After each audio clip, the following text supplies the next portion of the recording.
오늘 말씀은 마태복음 5장 21절에서 26절 말씀입니다.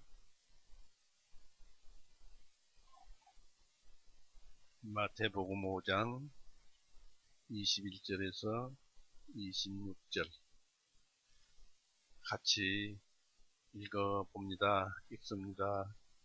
너희는 옛사람들이 말한 바 너는 살인하지 말라. 누구든지 살인하는 자는 심판의 위험에 처하게 되리라 한 것을 들었으나 나는 너희에게 말하노니 누구든지 자기 형제에게 아무 까닭 없이 화를 내는 자는 심판의 위험에 처하게 될 것이요 누구든지 자기 형제에게 락하라 말하는 자는 공의에 처하게 될 것이요 누구든지 너는 어리석은 자라 말하는 자는 지옥불의 위험에 처하게 되리라.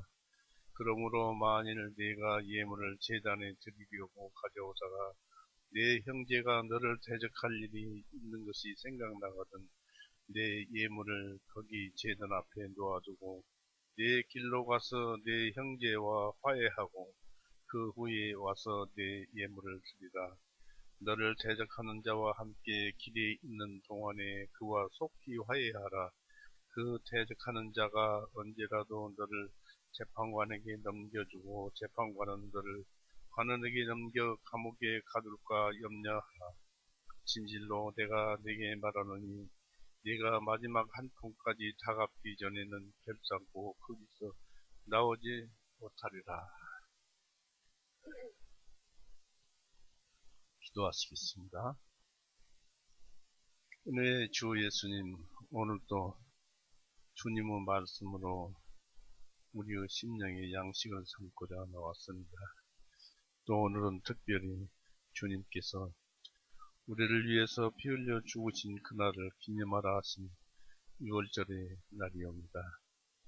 이 절기를 지키며 먹고 마실 때마다 항상 주님을 생각하고 즉 주님께서 모진 고통과 피 흘리심과 또 창칼로 찔리심을 당하고 죽으심으로써 우리의 모든 죄를 용서하신 그 너무나 충격적인 감사함과 은혜를 우리에게 되살리게 하며 또 그로 인해서 주님의 은혜와 사랑과 이 모든 우리에게 필요한 것들이 주어지는 줄 압니다.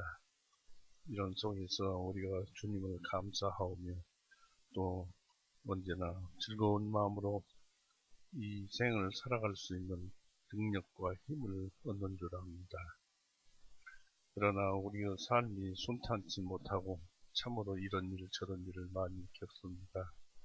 우리의 주변의 모든 이런 사람들 또 이런 형제나 친척들 모든 사람들 우리로 하여금 주님의 말씀을 전해서 구원을 받게 하시고 또 그 구원으로 주님을 찬송하게 하시는 그런 일이 이 교회를 통해서 이 모임을 통해서 주님께서 역사하여 주시옵소서.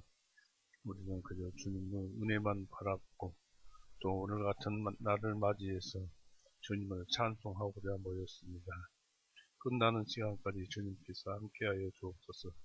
예수님의 이름으로 기도드렸습니다. 아멘. 반갑습니다.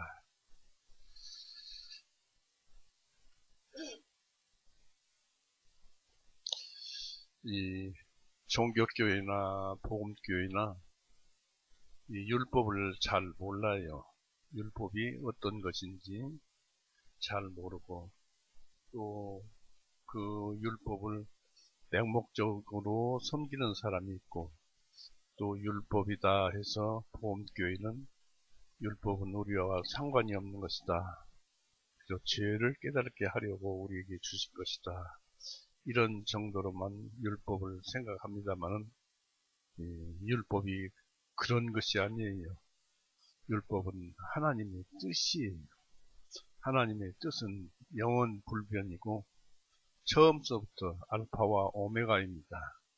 그러니까 우리는 이 예수님의 하나님의 이 율법은 깊이 묵상하면서 살펴봐야 할 책임이 있고 또 되새김해봐야 할 필요가 있습니다. 쭉 우리가 그 살인에 대해서 읽어봤습니다만은 예수님께서는 이러한 원리를 즉 모세와 선지자 즉 구약 율법을 예수님은 모세와 선지자들이라고 했어요.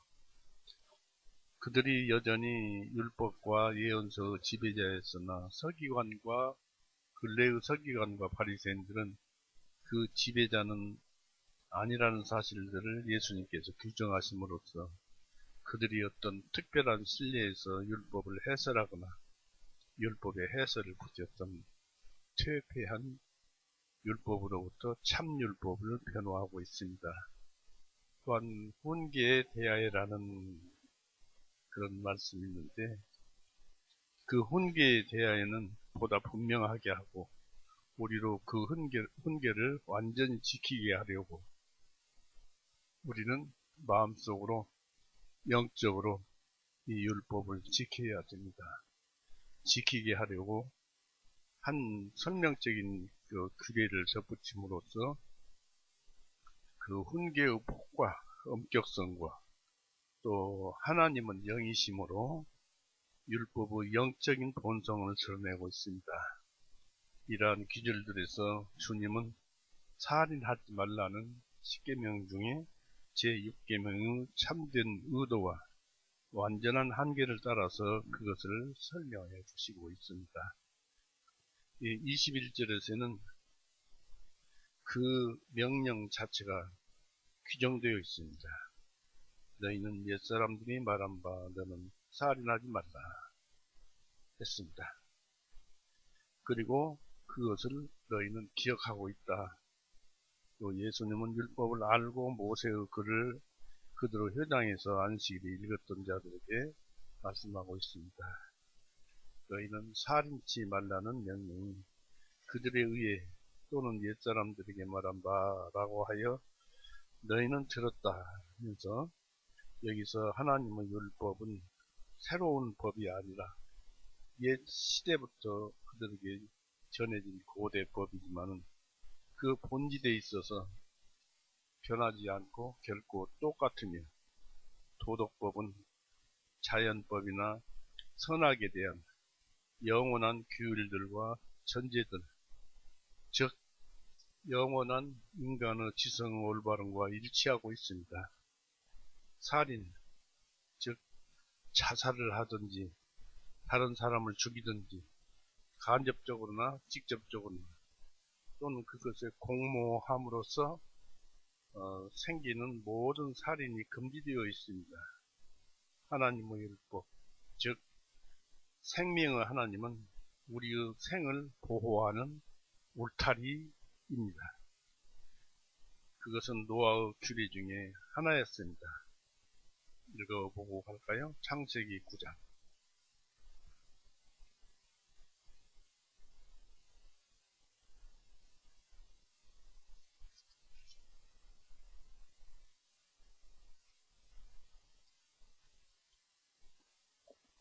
창세기 9장 5절에서 6절 봅니다.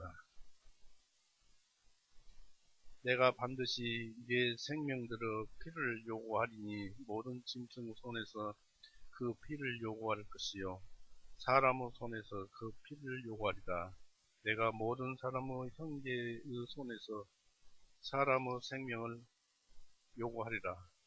누구든지 사람의 피를 흘리는 자는 사람에 의해 자기의 피를 흘리게 되리니 다른 사람의 의해서 자기의 피를 흘리게 되리니 이는 내가 하나님의 형상대로 사람을 만들었기 때문이다. 그래서 온 인류는 형제고 자매입니다. 하나님의 형상으로 하나님께서 만드셨기 때문에 그렇습니다. 유대인 바리새인 교사들이 만족했던 이 계명의 주석은 누구든지 살인하면 심판의 위험에 처하게 되리라는 것이었습니다. 고의적인 살인자는 공의 칼로 심판받기 쉽고, 우연한 살인자는 도피성의 심판을 받게 되는 것입니다.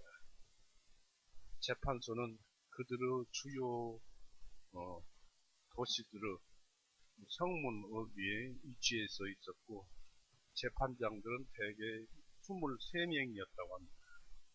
살인자들을 신문하고 정지하고 처형하고, 그러므로 살인자는 누구든지 심판을 받게 되어 있었습니다. 그런데 이 계명에 대한 그들의 주석은 전적으로 잘못이었다는 얘기입니다. 부분적으로는 맞지만 전체적으로는 잘못되었다는 것입니다. 그 이유는 먼저 그 창세기 출애굽기 그 10계명 제6계명은 살인하지 말라는 계명인데, 단지 외부적이며 살인 행위 이상의 것을 금하지 않았습니다. 전쟁과 다툼이 나오는 내적인 정욕에 대한 억제가 규정되어 있지 않다는 사실이 암시되어 있기 때문입니다. 영적인 법이 단지 죄악된 행동만을 금지하고 죄악된 생각을 금지한 것이 아니었다는 것은 유대 율법사들의 근본적인 오류였습니다. 그들은 율법의 문자에만 신뢰를 두려고 했고, 영적 의미를 탐구하려고는 하지 않았습니다. 하나님은 영이십니다. 바울은 바리새인이었지만은 제10계명의 실마리를 통해서 신적 은혜가 모든 율법의 영적인 본성에 대한 지식을 바울에게 주입해 주기까지는 바울 역시도 율법의 영적 의미를 몰랐고 탐구하지 않았습니다. 10계명은 탐내지 말라는 그런 계명이었죠. 로마서 7장을 보십시오.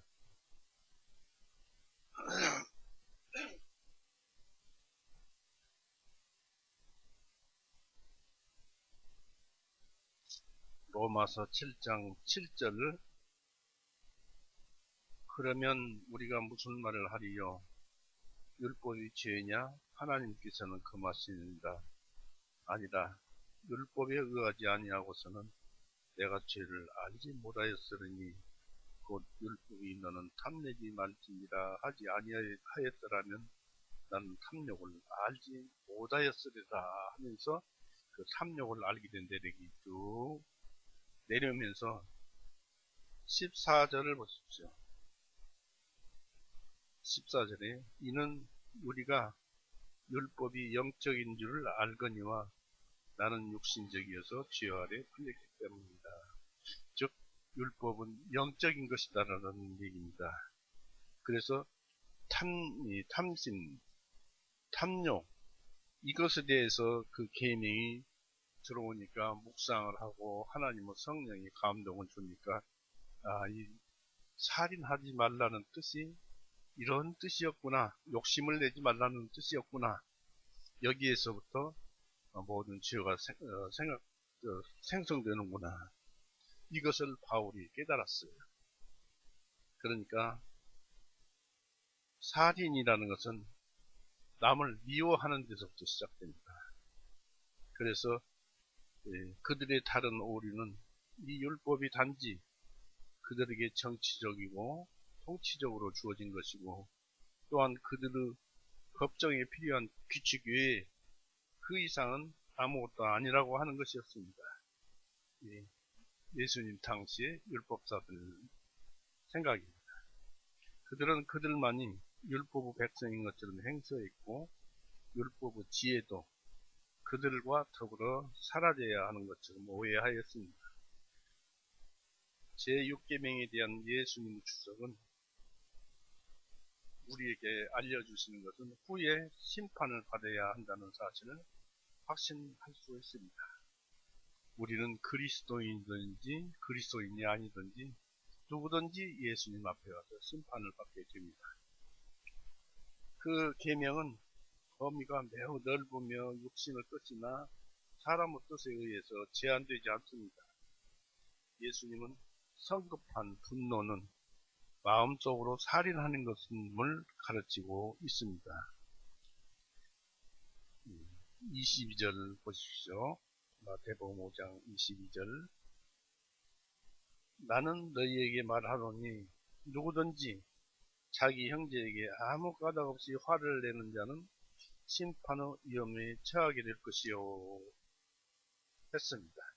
그러면서 끝부분에 가면 누구든지 너는 어리석은 자라 말하는 자는 지옥불의 위험에 처하게 되리라 고 말을 했습니다.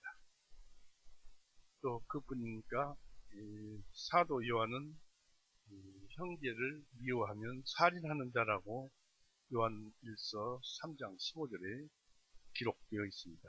그래서 누구든지 이유 없이 형제에게 노하는 자는 제6계명을 깨뜨리는 것입니다. 여기서 아까도 말씀을 드렸지만 형제라고 하면은 높고 낮고 부귀와 비천한 종들이라도 형제에 포함됩니다. 왜냐하면 우리는 모두 아담 한 사람에게서 태어났기 때문입니다. 분노는 자연적인 격정입니다. 물론 분노가 정당하다고 칭찬할 만한 경우가 있기는 합니다. 그러나 아무런 이유 없이 분노할 때는 죄악입니다. 까닭 없이라는 그 단어는 여기 나옵니다만은, 성경에 나옵니다만은, 이유 없이, 어떤 좋은 혈육이 없이, 경감이 없이, 그런 뜻을 의미합니다. 그러므로 분노는, 분노가 죄악일 때는 어떤 정당한 외부의 어떤 도전이 없는데 성을 내는 경우입니다.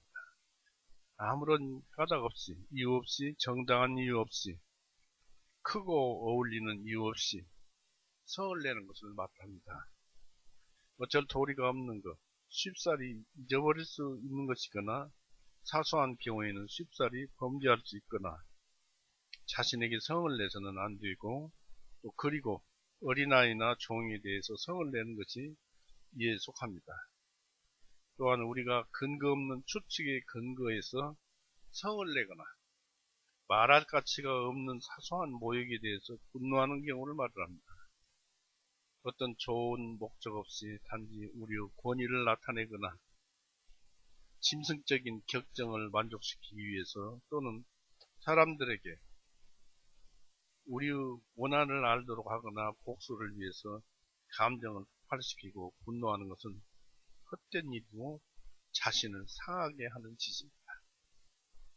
한편 우리가 분노할 때는 언제나 범법자로 하여금 회개에 이르도록 깨우치거나 다시는 범법하지 못하도록 저지시키는 경우에 화내는 것을 한정해야 합니다.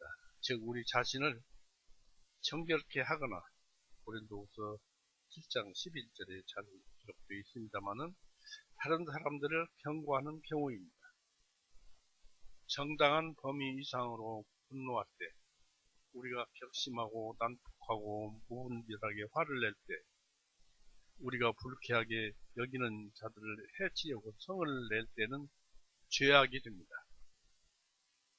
이것은 제6계명을 범하는 것이 됩니다. 왜냐하면 이런 분노를 내는 자는 그가 할 수만 있다면 살인할 것이기 때문입니다. 화내는 이유는 할 수만 있다면 상대방을 죽일 것입니다.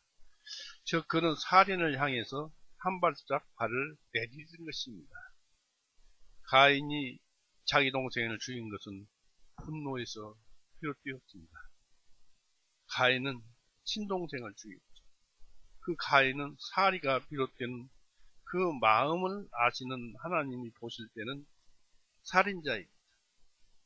분노했을 때 가인은 살인자였고, 가인은 그 분노를 못 이겨서 자기 친동생을 죽였습니다. 참 안타까운 일입니다. 잠시만 참으면 되는 것을. 마태복음 15장 보십시오. 우리는 우리 정체를 알아야 되겠습니다. 마태복음 15장 19절 보십시오.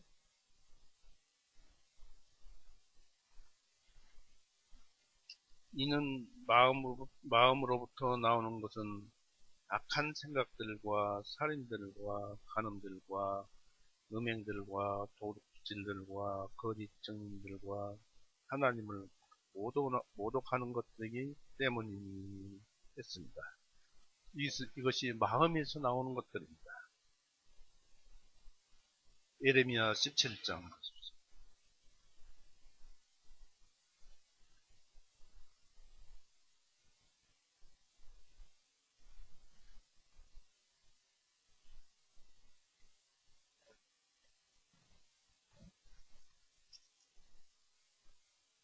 예레미야 17장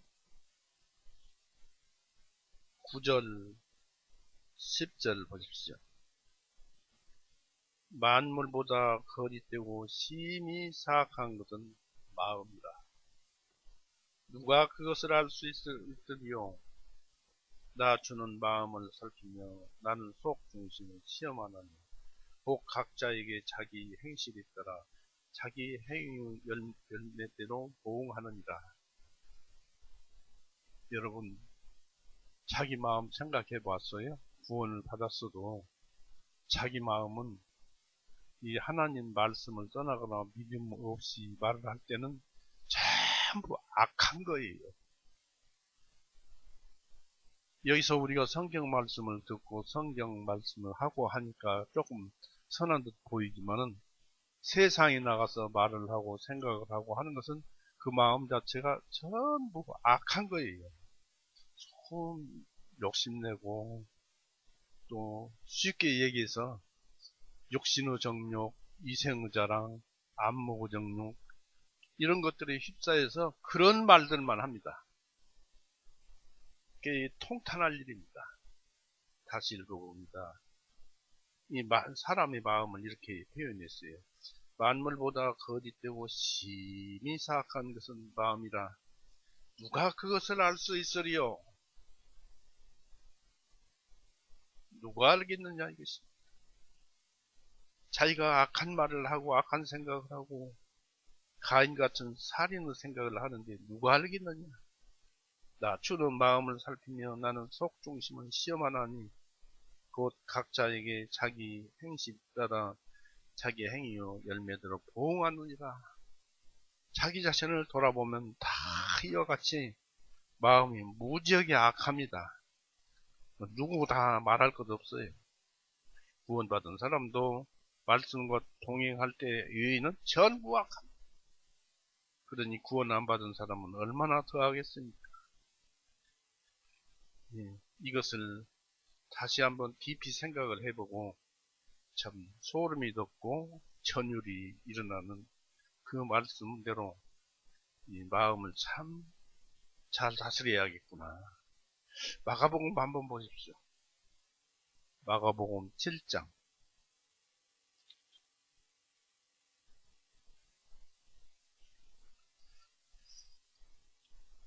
7장 18절이요. 마가복음 7장 18절 주님께서 그들에게 말씀하시기를 너희는 그렇게도 깨닫지 못하느냐? 무엇이든지 밖에서 사람 속으로 들어가는 것이 능히 그 사람을 더럽히지 못하는 것은 그것이 사람의 마음 속으로 들어가는 것이 아니기 때문이라. 뱃속으로 들어가서 뒤로 나오는 모든 음식물은 깨끗하지 아니하냐 하시고 주님께서 말씀하시기를 사람에게서 나오는 그것이 사람을 더럽히느니라. 이는 속에서 곧 사람의 마음에서 나오는 것은 악한 생각들과 간음들과 음행들과 살인들과 이런 것들이 사람의 마음속에서 나옵니다. 그러면 우리가 교회를 다니는 사람이 어떻게 하면 좋겠습니까? 구원도 받았고 하나님을 찬송하고 저 천국에 가서는 하나님의 사랑을 받아야 되니 어떻게 하면 좋겠습니까? 참 막막하지요. 그래서 그것을 베드로 사도는 잘 얘기를 해주고 있습니다. 베드로전서 4장을 보십시오. 베드로전서 4장 말씀이 우리에게서 떠나면 안 됩니다. 4장 11절. 만일 누가 말하려거든 하나님의 말씀을 하는 것 같이 말하고, 성경 말씀으로 말하고, 누가 섬기려거든 하나님께서 주시는 능력으로 하는 것 같이 하고 하라. 이것은 모든 일에서 하나님께서 예수 그리스도를 통하여 영광을 받으시게 하려 함이니 그분께 찬양과 주권이 영원 무궁토록 있기를 원하노라. 아멘. 그랬습니다. 그래서 우리는 말을 하라 그러든 하나님이 하시는 거죠. 하나님께서 주시는 말씀, 하나님의 말씀으로 하는 것 같지.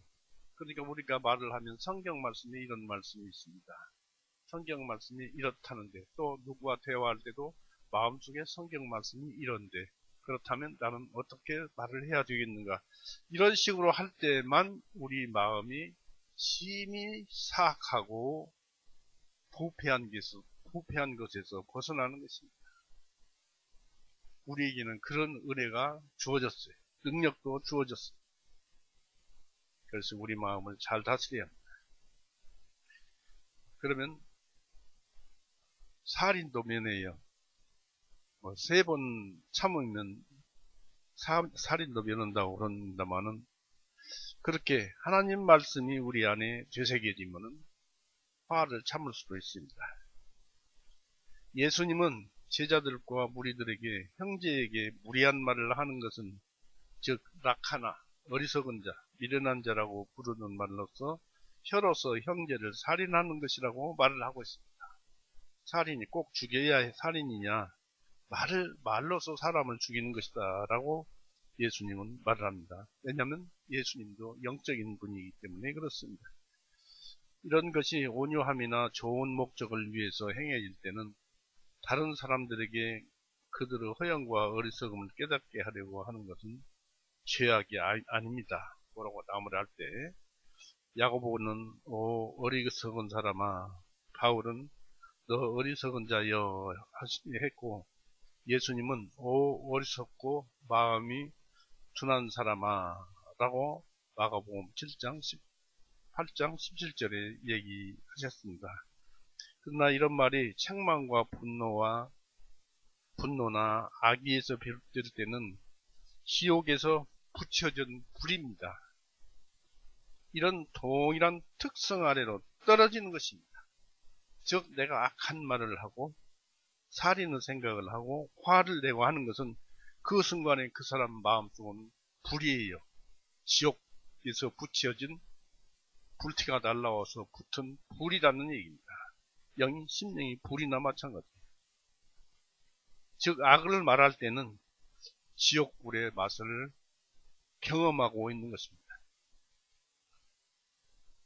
이 라카라는 조롱하는 말로서 교만에서 비롯됩니다.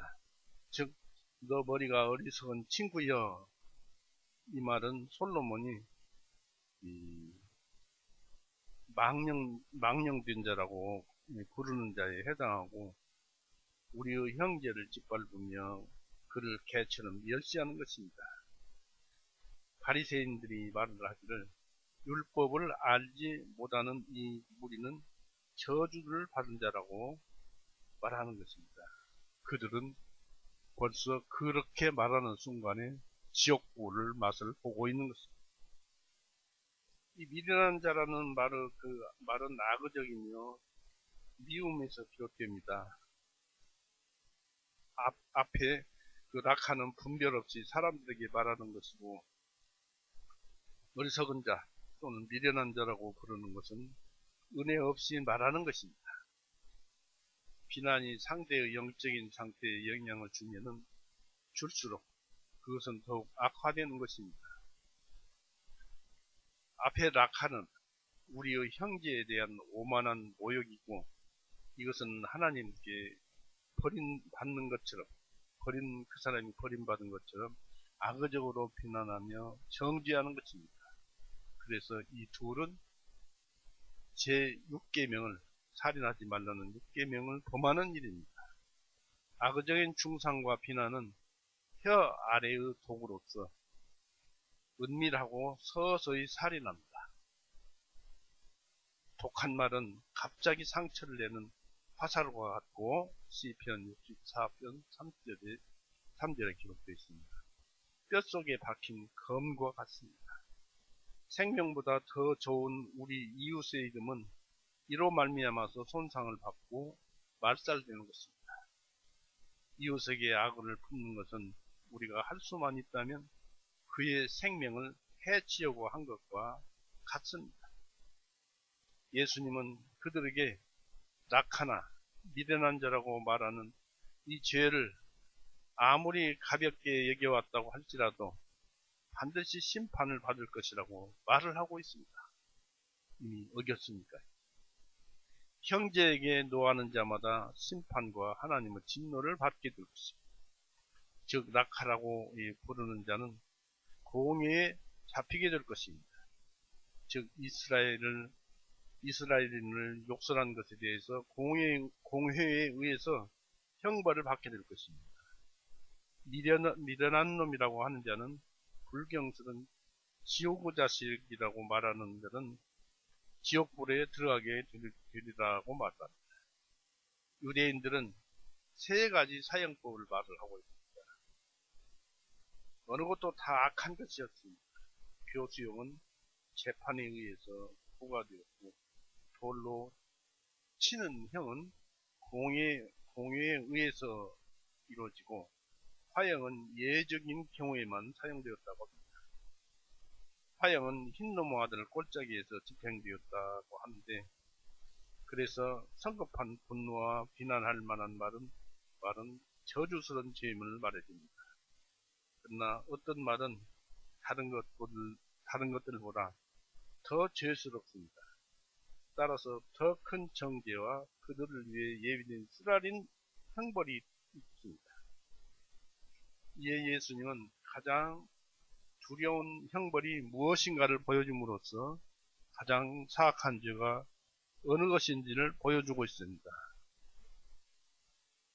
이상은 모든 사실에서 미루어서 여기서는 다음과 같은 사실이 추론되고 있습니다. 즉 우리는 조심스럽게 우리의 형제들과 더불어 그리스도인의 사랑과 화평을 유지해야만 한다는 것입니다. 만일 이런 죄를 범하는 일이 일어난다면 우리는 마땅히 그 일의 본질에 따라서 우리가 잘못을 고백하고 형제에게 용서를 빌고 배상하고 말이나 행위로 잘못 행한 것에 대해 사과해야만 합니다. 그리스도인이 해야 할 일입니다. 그런데 그렇게 안 합니다. 자기가 해를 끼쳤거나 악한 말을 해서 상대의 기분을 상했는데도 그대로 넘어갑니다. 그러나 그것이 골마 터지고 크면은 엄청난 파편으로 되어서 자기를 치는 것이 되는 것입니다. 그래서 우리는 사과를 해야만 합니다. 우리는 그리스도인입니다. 용서해 줄 때 70번씩 7번이라고 또 해주라고 했습니다. 당연히 그렇게 용서해 줘야 합니다. 그러나 사과를 안 할 경우, 상대가 사과를 안 해줄 경우는 어떻게 합니까? 화를 당한 사람은 사과를 해주기만 하면 됩니다. 끝입니다. 그러나 완전한 사과가 될까요? 사람은 완전하지 못합니다. 하나님만 완전합니다. 그래서 형제가 형제에게 죄를 지었을 때는 죄를 지은 형제가 반드시 사과를 해야 합니다. 그래야만이 형제끼리 온전한 한 형제가 되어서 사랑을 하게 되는 것입니다. 참 중요한 것입니다. 우리는 이런 일을 두 가지 이유에서 급히 행해야 합니다. 왜냐하면 이 사화가 이루어지지 않으면 거룩한 의식에서 하나님과 교제하기에 전적으로 적합하지 않기 때문입니다. 23절, 24절 보십시오.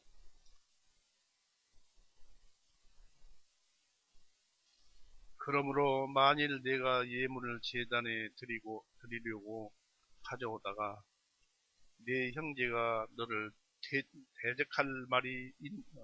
대적할 일이 있는 것이 생각나거든 내 예물을 거기 제단 앞에 놓아두고 내 길로 가서 먼저 내 형제와 화해하고 그랬습니다.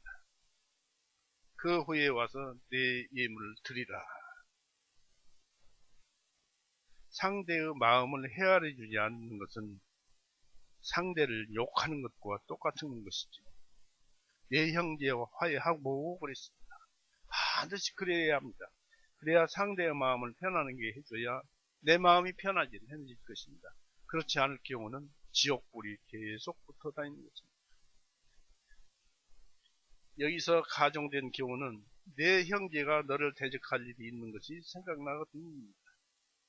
이것은 실제로나 상대의 판단에 내가 그를 손상시키거나 기분을 상하게 하는 것입니다. 만일 내가 피해를 입은 당사자라면 재물을 드리는 것을 하나님께 재물 드리는 것은 늦출 필요는 없습니다. 그러나 내가 조금이라도 거슬렸다면 속히 사과를 해야 합니다. 만일 내가 피해자라면 그를 용서하고 마가복음 11장 25절에 기록되어 있는데 그 손상을 용서하는 것 이외에는 더 이상 할 것이 없습니다. 내가 피해를 받다면. 그러나 다툼이 내 편에서 시작되었다면 또한 잘못이 나에게 있었다면 그로 말미암아서 내 형제와 내가 싸웠다면 내 예물을 제단에 드리기 전에 제단에 드린다는 것. 다시 말하면은 이 기도와 찬양 말씀을 찬양 또 말씀을 청종하는 것, 또 어떤 예식 등에서 엄숙히 하나님께 나가기 전에 가서 형제와 화목해야 합니다. 우리가 어떤 신앙의 행사에 착수하고 있을 때 진지한 반성과 각기 성찰의 기회를 가지는 것이 좋습니다. 우리가 제단에 예물을 드릴 때는 기억되어야 할 많은 일이 있습니다. 만약 우리가 이전에 형제를 거스린 일이 있었다면 우리는 본성이 진지하게 되고 싶어지며 따라서 자신을 끔찍하게 되기 때문입니다. 신앙적인 행위를 우리가 분노 가운데 행하였다면 하나님께서 받아들이지 않습니다. 시기와 악의 무정은 하나님을 불쾌하게 만드는 죄악이므로 그들이 탁월하다는 그런 잘못된 마음에서 비롯된 그 어느 것도 예수님은 기쁘시게 할 수 없습니다. 디모데전서 보십시오. 디모데전서 2장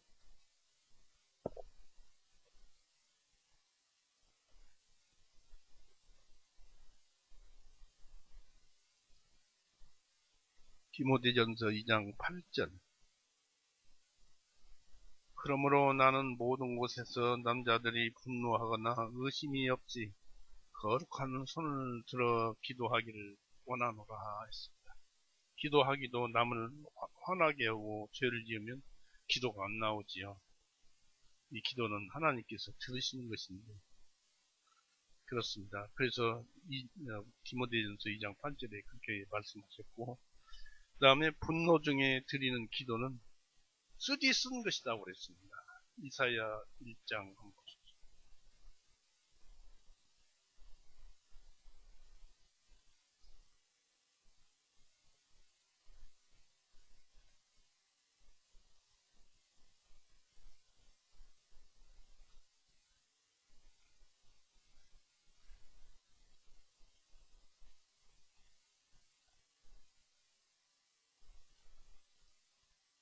1장 15절이요.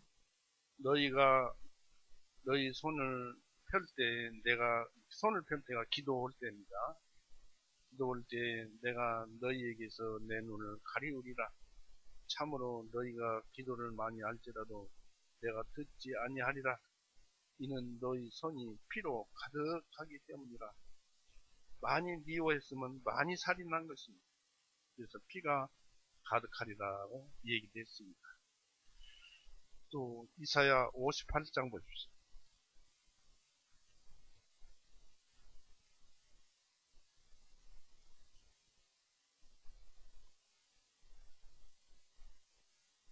사절 보십시오.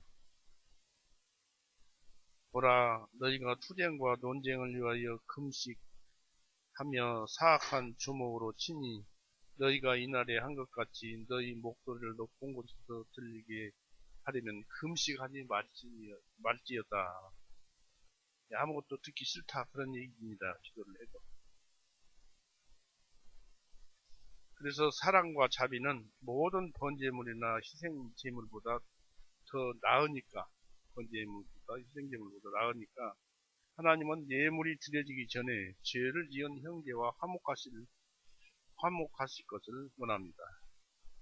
그럼에도 우리가 범죄 안에서 다투는데 분주하면 하나님은 우리가 예물을 드리는 것보다 오히려 예물을 드리지 않고 그대로 두기를 좋아하시는 것입니다. 비록 우리가 형제와 계속적인 다툼에 의해서 하나님과 교제를 가지는데 합당치 않더라도 그것이 우리 의무를 생략하거나 무시하는 데 대한 변명이 될 수는 없습니다. 예물을 제단 앞에 놓아두고라고 성경에 기록되어 있죠. 그렇지 않으면 간 후에 다시 돌아오지 않으려는 시험을 받게 될 것입니다. 하나님을 섬기하는데 되돌아가서 안 오려고 하는 것은 하나님을 싫다는 것입니다. 때문에 많은 사람들이 이것을 그들이 교회나 집회에 나오지 못하는 이유로 삼습니다. 왜냐하면 그들은 어떤 이웃과 불화하기 때문입니다. 그것은 누구 허물일까요? 하나님의 허물은 아니지. 어떤 죄가 다른 죄를 결코 변명할 수 없습니다. 오히려 그 범죄를 이중으로 만들 것입니다. 이 자비의 결핍은 경건의 결핍을 정당화시킬 수가 없습니다. 어려움은 쉽게 잊혀지거나 극복될 수 있습니다. 우리에게 잘못을 저지른 자들은 우리는 용서해야 합니다. 우리는 우리 마음을 위해서 용서해야 합니다. 또 우리는 사과를 해야 하고 최소한 다정히 대해야 하고 우정을 새롭게 하려고 원해야 합니다. 그로써 비록 화목이 이루어지지 않는다 해도 그것은 우리의 잘못이 아닙니다. 그리고 우리는 말을 할 때는 항상 하나님의 말로 말을 하는 것 같이 말을 해야 합니다. 왜냐면요, 사람의 마음은 심히 사악한 것이기 때문입니다. 그 후에 와서 내 예물을 드리라고 24절에 말씀하셨죠. 그러면 그 예물이 받아들여질 것입니다. 배상하고 손해배상하고 또 사과하고 그 다음에 와서 예물을 드리다 교회 나와서 찬송하고 기도드리고 말씀 듣고 교제하라 그런 뜻입니다. 그래서 그러니까 얼마나 마음이 편합니까? 또 하나님과 교제하면서 마음이 하나님이 마음속을 하나님께서 은혜를 베풀어 주실 것입니다. 은혜가 별것입니까? 물론 별것이 아니죠. 그렇지만은 그 은혜라는 것은 하나님께서 우리에게 우리 마음을 깨끗이 해주고 한없는 즐거움을 주시고 진리를 주시고 성령님으로 깨닫게 해주시고 이것이 바로 은혜입니다. 그래서 우리는 낮 동안에 해가 뜨는 동안에 태양으로 우리의 분노 위로 지나가도록 하지 말아야 합니다. 화가 나더라 상대가 화를 내게 하더라. 에베소서 4장 봅시다.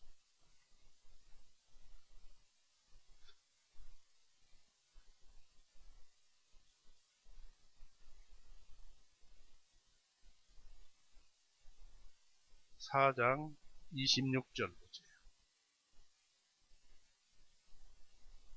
너희는 화가 날지라도 죄는 범하지 말고 해가 지도록 너희의 분노를 품지 말며 또 27절에는 그 마귀에게 여지 틈을 주지 말라고 했습니다. 화를 내게 되면 마귀가 그 틈새를 파고 들어와서 우리로 하여금 더 분내게 하고 더 미워하게 하고 나쁜 짓 하게 하고 살인하게 하고 그렇습니다. 그래서 왜 해가 지도록 하지 말아야 하냐면 우리가 자기 전에는 기도하러 가야만 하기 때문입니다. 여러분 잠들 때 하나님께 기도하고 주무십니까? 오늘 하루도 감사합니다. 이러이런 은혜를 주셔서 감사합니다. 또 이런 것은 회개합니다. 반성합니다. 라고 하고 오늘 밤 달콤한 밤을 주시옵소서 라고 우리는 기도를 해야 합니다. 마음이 편안하게 찾아 그런 얘기입니다. 잠들자 이것입니다. 그래서 육신만을 생각하는 것이 아니라 영혼도 편안하고 영혼도 쉬는 것입니다. 그래서 우리가 자기 전에 기도를 해야 한다는 것입니다. 더욱 안식일, 즉 교회 나온 날에는 우리의 분노로 태양이 떠오르게 해서는 안 됩니다. 화를 품고 일요일날 참석해서는 안 되기 때문에 마음을 평안하게 따뜻하게 가지라는 것입니다. 왜냐하면 그날은 기도하는 날이기 때문입니다.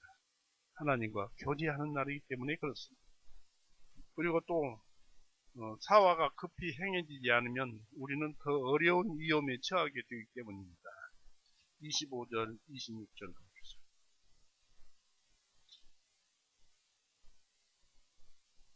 너를 대적하는 자와 함께 집에 있는 동안에 그와 속히 화해하라. 그 대적하는 자가 언제라도 너를 재판관에게 넘겨주고 재판관은 너를 관원에게 넘겨 감옥에 가둘까 염려함이라. 진실로 내가 네게 말하노니 네가 마지막 가지고 있는 그 돈의 마지막 한 푼까지 다 갚기 전에는 결단코 거기서 나오지 못하리라. 지옥에서 나오지 못하리라는 말씀입니다. 또 화를 내면 그 화에서 화를 풀지 못할 것이라는 얘기입니다. 우리의 그 사화가 화해가 신속히 행해지지 않으면은 두 가지 위험을 직면하게 됩니다. 직접 마주해야 한다 그런 얘기입니다. 먼저 현세적인 이유에서입니다.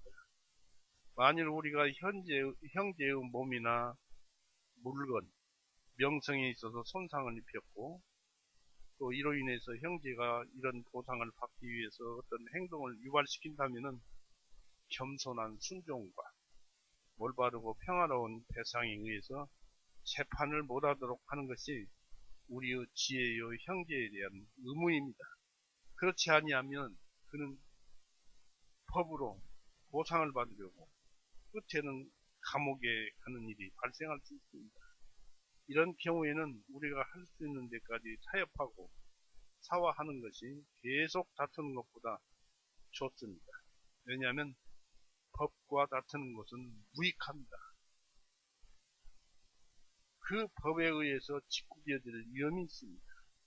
많은 사람들이 그들의 재산과 지위를 잃는 이유는 맨 처음에 약간 머리를 숙임으로써 화평하게 해결될 수 있는 것을 끝까지 자기의 그 허물을 고집하였기 때문입니다.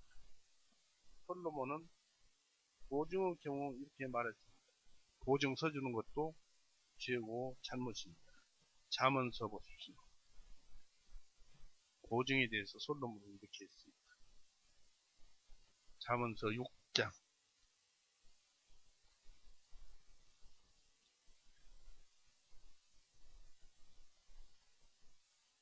1절에서부터 봅니다. 내 아들아, 내가 만일 내 친구를 위하여 보증해주고 또 만일 내가 낯선 자와 더불어 내 손을 담보해 주었다면 너는 내 입의 말로 인하여 온무에 걸렸으며 내 입의 일로 인하여 네가 잡히게 되었는다. 네가 내 친구 손에 들어갔을 때 내 아들아 이제 이것을 행하여 스스로 건져내라. 너는 가서 네 자신을 낮추고 내 친구를 설득하라. 내 눈이 잠들지 말게 하며 내 눈꺼풀로 졸지 못하게 하라. 노루가 사냥꾼의 손에서 벗어나는 것 같이 새가 그를 치는 자 손에서 벗어나는 것 같이 내 자신을 건질지니라. 그러니까 보증을 해주었으면은 결국 보증해준 금액만큼 상대에게 친구한테 돈을 100원을 빌렸으면은 50원을 보증을 섰으면은 그 빚진 자에게 50원만 주면 끝이 나는 것이 아니고 50원 이상으로 몇 배나 더 돈을 물 수가 있습니다. 그러니까 친구와 상의를 해서 자기의 빚, 그 보증 쓴 것 50원을 아예 내가 갚아주는 것이 낫습니다. 그렇지 않으면 친구에게 사정을 해서 내 능력껏 내가 갚아야 할 50원 중에서 어느 정도를 좀 감소해주라, 감액해주라, 고 해서 보증 쓰는 것에서 빠져나오라는 것입니다. 왜냐하면 보증을 해줬기 때문에 그런 것입니다.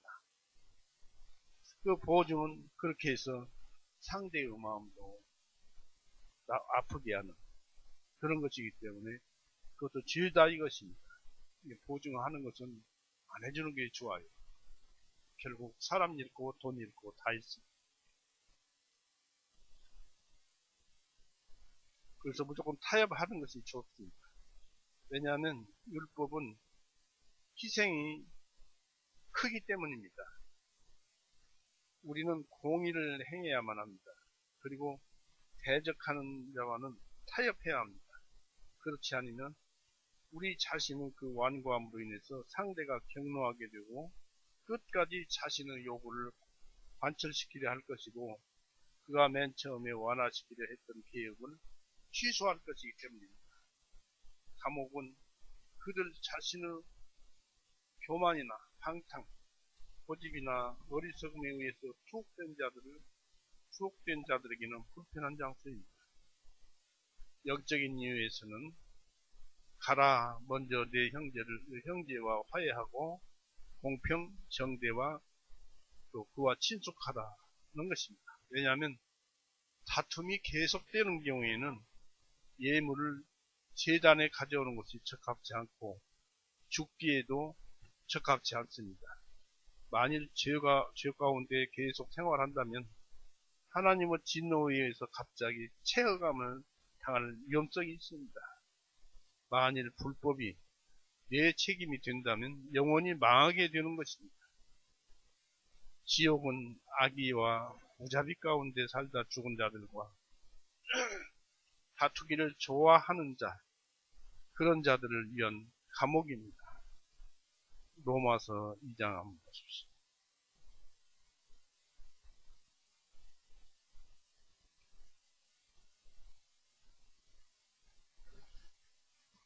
로마서 2장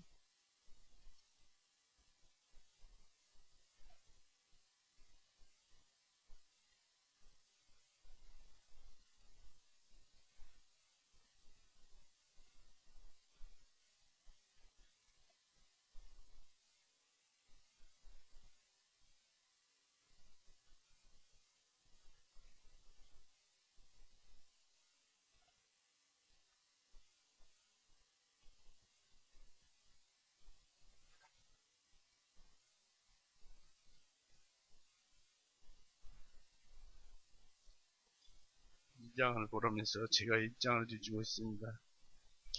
로마서 2장 8절 2장 8절 오직 다투기를 좋아하고 진리에 순종하지 아니하고 불의에 순종하는 자들에게는 진노와 격노와 진노로 갚아주시느니라 했습니다. 다툼은 좋아하는 자는 하나님께서 진노하고 격노로 갚아주신다고 합니다. 그러니까 우리는 화내서는 안 돼요. 내가 잘했더라도 화내서는 안 됩니다. 그 감옥에서 구출되거나 도피할 수는 영원히 없습니다. 이것은 그리스도를 통해서 하나님과 화목하는 큰 임무에 적용될 수가 있습니다. 너를 송사하는 자와 함께 길에 있을 때는 그와 속히 화해하라고 있습니다. 여기서 유의할 것은 다음과 같습니다. 위대하신 하나님의 뜻은 율법이 그냥 표면적인 율법이 아니다. 영적인 율법, 또 표면적인 율법도 다 포함됩니다. 그러므로 모든 죄인들에게 대적자이십니다. 항상 그들과 분쟁하셨고 거스르는 행동을 하셨습니다. 우리가 평화를 이루도록 하나님과 타협하는 것, 즉 주님과 친분을 맺는 것은 우리가 맨 먼저 해야 할 중대한 일입니다. 욥기 22장 보세요.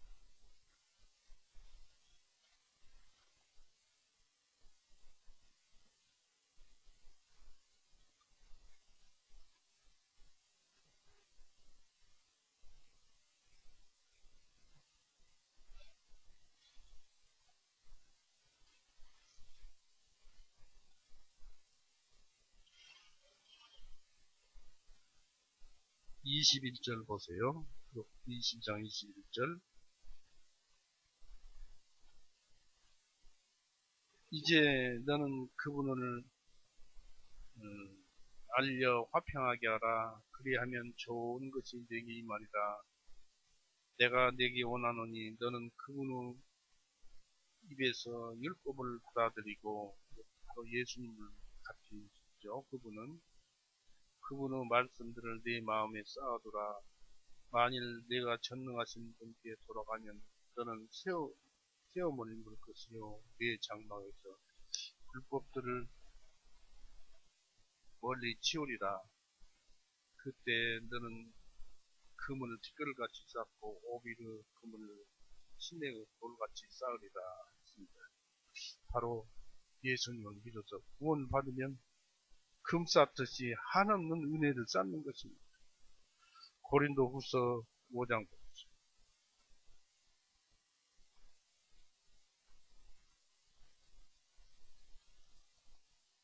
고린도후서 5장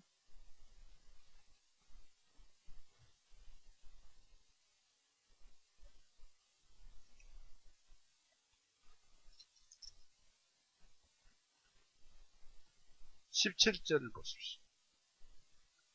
고린도후서 5장 17절. 그러므로 누구든지 그리스도 안에 있으면 새로운 피조물이다. 옛 것은 지나갔으니 보라 모든 것이 새롭게 되었도다. 모든 것이 하나님께로부터 났으니 그분께서 예수 그리스도를 통하여 자신을 우리와 화해하셨고 또 우리에게 화해하게 하는 직분을 주셨습니다.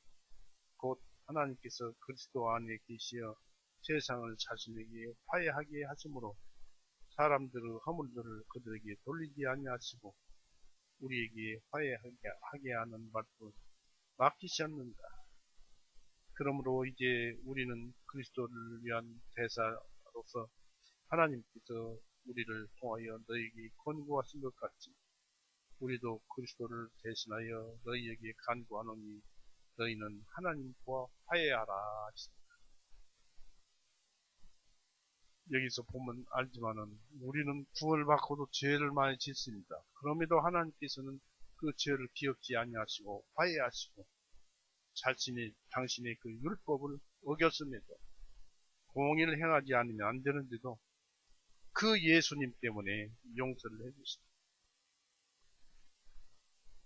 우리가 이 인생길에 있을 때 속히 이 일을 하는 것은 지혜입니다. 살았을 때.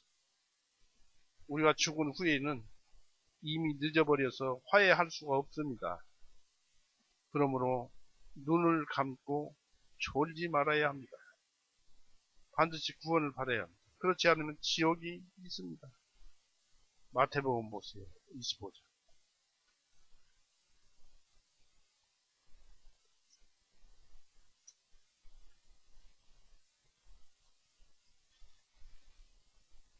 이런 말씀을 참 쉬운 말씀이지만 건성으로 들으면 안 될 것입니다. 이 등을 가진 열처녀가 있었습니다. 거기에서 나오는 말씀인데 5절 6절 보시겠습니다. 신랑이 늦어짐으로 모두 졸려서 잠이 들었더니 한밤중에 그곳에 외치는 소리가 나되 보라 신랑이 오니 너희는 그를 맞으러 나오느라고 했습니다. 그런데 그 중에 지혜 있는 5처녀는 등불에 기름을 준비했고 5은 그냥 기름을 다 없애버렸습니다. 얻지도 못했어요. 그러니까 어떻게 됩니까? 10절 보십시오. 10절에 그들이 살아간 사이에 신랑이 왔으므로 예비하였던 처녀들은 그와 함께 혼인식에 들어갔고 문은 닫혔더라. 문 닫히면 끝입니다. 아무것도 없는 캄캄한 지옥으로 들어가는 것입니다. 그래서 우리는 반드시 예수님의 이름으로 구원을 받아야 합니다. 예수님께서 골고다에서 피 흘리고 죽으시고 그 뺨도 맞고 창으로 찔리시는 그런 것도 당하시고 가시관에 눌려서 피를 흘리시고 그보다 더한 것은 손과 발목에 못이 박혀가지고 그 고통은 상상할 수가 없겠습니다. 이렇게 하시면서도 끝까지 사람들을 원망하지 않고 욕하지 않고 세상의 모든 죄를 다 자기 죄인 것으로 다 받아들이시고 그 죄를 대신해서 죽어주신 예수님. 그래서 우리가 살아난 것입니다. 그래서 우리가 우리 인생길에서 그와 같으신 우리 죄를 용서하신, 믿기만 하면 우리 죄를 용서하신, 그것이 우리 것이 되는 그런 은혜를 주셨어요. 그런 것이 바로 지혜입니다. 지혜가 다른 것이 아닙니다. 구원을 받는 것이 지혜입니다. 우리가 그런데 살았을 때입니다. 죽어버리면 늦어요. 그래서 우리는 눈을 감고 졸지 말아야 합니다. 하나님과 대적의 상태에 계속 머무는 자는 공의의 포박과 분노의 무서운 소송에 계속적으로 처하게 됩니다. 예, 그리스도는 심판자이시며 회개치 않는 자들은 예수님께 넘겨줄 것입니다. 왜냐하면 모든 심판은 아들에게 위탁되었기 때문입니다. 거절한 자는 심판자에게서 피할 수 없습니다. 심판자에게서 피할 수가 없어요. 계시록 6장 보세요.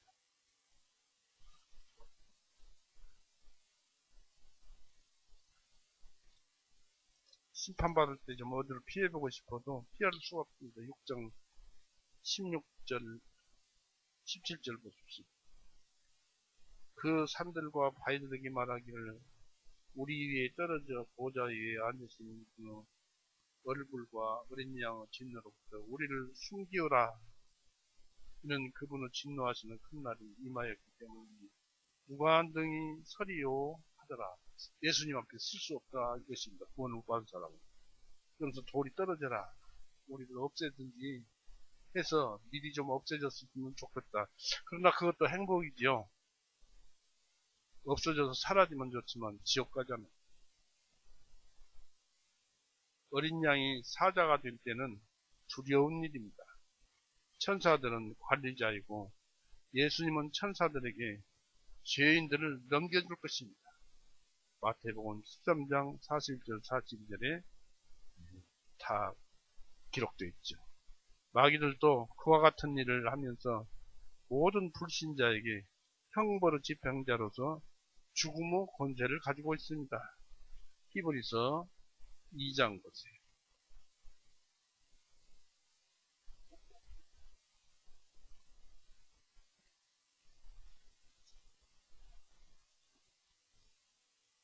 (2장) 14절.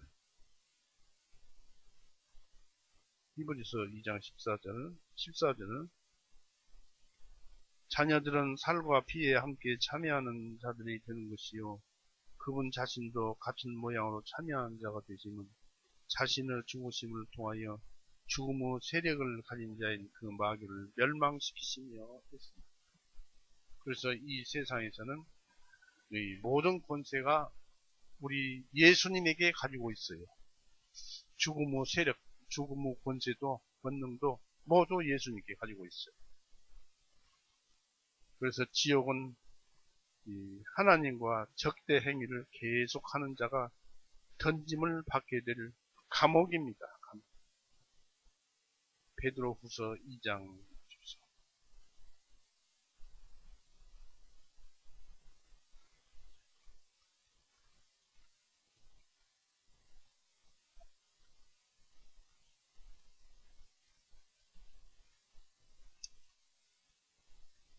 베드로후서 2장 4절. 이는 하나님께서는 범죄한 천사들까지도 아끼지 아니하시고 지옥에 던져 어둠의 사슬에 넘겨주어 심판 때까지 예비해 두셨기 때문이었습니다. 이들이 지옥에서 거듭나지 못하고 구원받지 못하고 지옥으로 떨어지는 사람들을 기다리고 있어요. 그들에게 불을 붙여주기 위해서 기다리고 있습니다. 말이 쉽지. 인생이 즐겁다고. 즐거우면 얼마나 즐겁겠습니까? 그쪽에서 살다가 그 불 속으로 들어간다는 것은 살면 100년은 살겠습니까? 200년은 살겠습니까? 저주받은 죄인들은 영원히 지옥에 머물러 있어야 합니다. 그리고 그들은 마지막 한 푼까지도 남김없이 다 갚기 전에는 떠날 수 없을 것입니다. 그런데 갚을 수 있을까요? 갚을 수 없습니다. 왜 갚을 수 없을까요? 한 푼이 없습니다.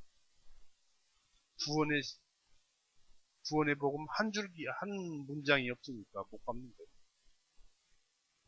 또한 영원토록 그 현 상태로 있지도 않을 것이고 계속 뜨거운 불에 데울 것입니다. 하나님의 공은 결코 만족된 적이 없지만 앞으로 영원히 만족될 날이 올 것입니다. 그러나 구원받은 여러분은 그런 것에서는 염려를 놓으십시오. 참으로 우리 예수님은 우리의 생명이 감사할 뿐입니다. 오늘은 예수님께서 유대에서 춘분이 지난 보름, 그날은 무교절이라고 해서 출애굽한 날입니다. 그 전날 6월절입니다. 이번 주 토요일이 6월절일인데 미리 그날은 일요일이 아니기 때문에 오늘 앞당겨서 6월절을 우리가 만찬 기념으로서 행하게 됩니다. 그래서 만찬식에서 참석해 주시기 바랍니다. 그래서 우리는 언제나 이 만찬 음식을 먹고 마실 때마다 주님께서 나를 위해서 피 흘리고 죽으셨구나. 내 죄를 다 담당하셨구나. 이제 나는 지옥 가지 않는구나. 구원받았구나. 하나님께서 내 마음속에 사랑을 부어주셨구나. 또 성령님을 부어주셨구나. 하나님께서 나와 동행하시는구나. 심히 사악한 마음을 가진 나를 그것을 억제시키는 능력과 함께 또 권세와 함께 나를 사랑하셔서 죄를 다시는 기억지 않으시고 나를 이렇게 사랑하고 계시는구나 하는 것을 감사하면서 오늘의 만찬을 시작하겠습니다. 만찬합니다.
자, 만찬을 마칩니다.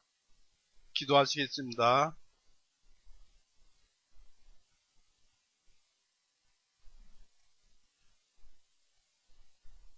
기도하시겠습니다. 은혜의 주 예수님 참 감사합니다.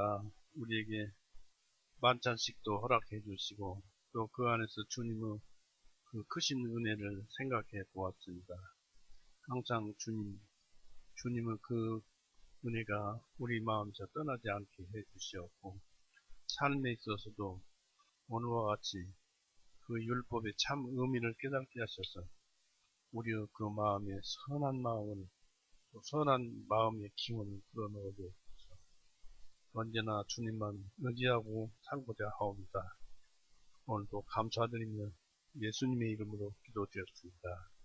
아멘. 찬송